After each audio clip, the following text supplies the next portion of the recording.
Hi, welcome to Cichlid Heaven. Today's video is just about the school aquarium that I take care of. And it's summer vacation now, so there's no students in the school, just me and a couple people cleaning, so pretty quiet there. Just looked over the aquarium. I always top it off and then start the siphon and get things draining. And as I was looking at the aquarium today, most things look good. There's a fair amount of algae buildup, so I took care of that. After I got the algae taken care of, I was looking at the filter as the siphon action is draining the whole tank out into the little back sink they've got there. And I noticed that the filter was running pretty slow on the FX6. The FX6 is a large canister filter. They're really popular for larger aquariums like this because one or two FX6 filters can filter a ton of water through them.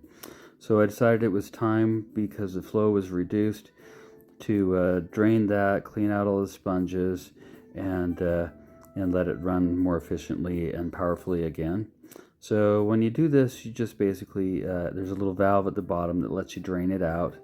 And I use a couple of tote containers, and I typically will just dump everything into one tote container. And I wring out the sponges by hand. I know some people would probably recommend gloves for this, but all my life I've been what you would consider the opposite of a germaphobe.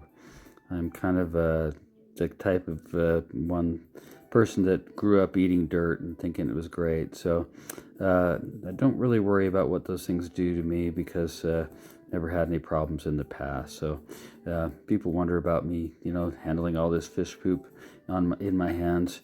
To me, it all washes off. So, but I clean it out. There's 6 coarse sponges that run along the outside. There's 2 coarse black sponges that run the center, and on the top tray there's a fine sponge that will do the last bit of polishing on the water. So when you're putting it back together, the ceramic stuff and goes on the inside, and that's not a biological filtration. Mechanical filtration is with the sponges, and a little bit of biological there too. And then the polishing, the thin filter goes in the top. So it's pretty easy. It's actually kind of heavy work though. You're lifting, probably like say 50 pounds or so when you lift this filter in and out. And you got to make sure you put the top on right, make sure all of your tops are tight, and that it's going to do that. I always double check the little valve on the bottom, make sure that water's not going to run out the bottom. But restarting the filter is really easy. You just attach the in valve and count to about 15, because the siphon will start automatically filling that for you. And once it's bubbled out, it'll run for about a minute and then stop.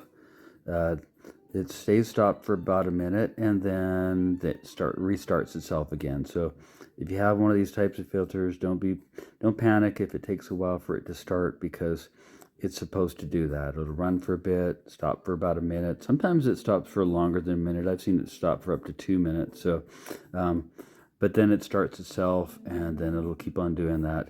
And the filter will run continuously, but every 24 hours it will stop and start itself again. Not sure why it does that, but just something that's peculiar to this particular type of filter. So as always, I'm doing some gravel vacuuming, trying to get things just nice and clean in there. I used a chlorinator. That stuff is called Prime, made by Chem. Really effective in removing chlorine and chloramine from the water, and neutralizing some of the things that are harmful in tap water. The fish were looking pretty good, but I noticed probably because of the slow filtration, they were just looking a little bit stressed when I came in. So possibly just a little too much solitude in the school. They're used to a lot of people running around all day long, and probably distracts them. So summertime's really quiet for them. But other than that, they are pretty healthy, and it's a really good setup here. It's been set up for 25-30 years. Nobody really knows. So anyway, hope you enjoyed today's video. Leave comments and like and subscribe. Thank you.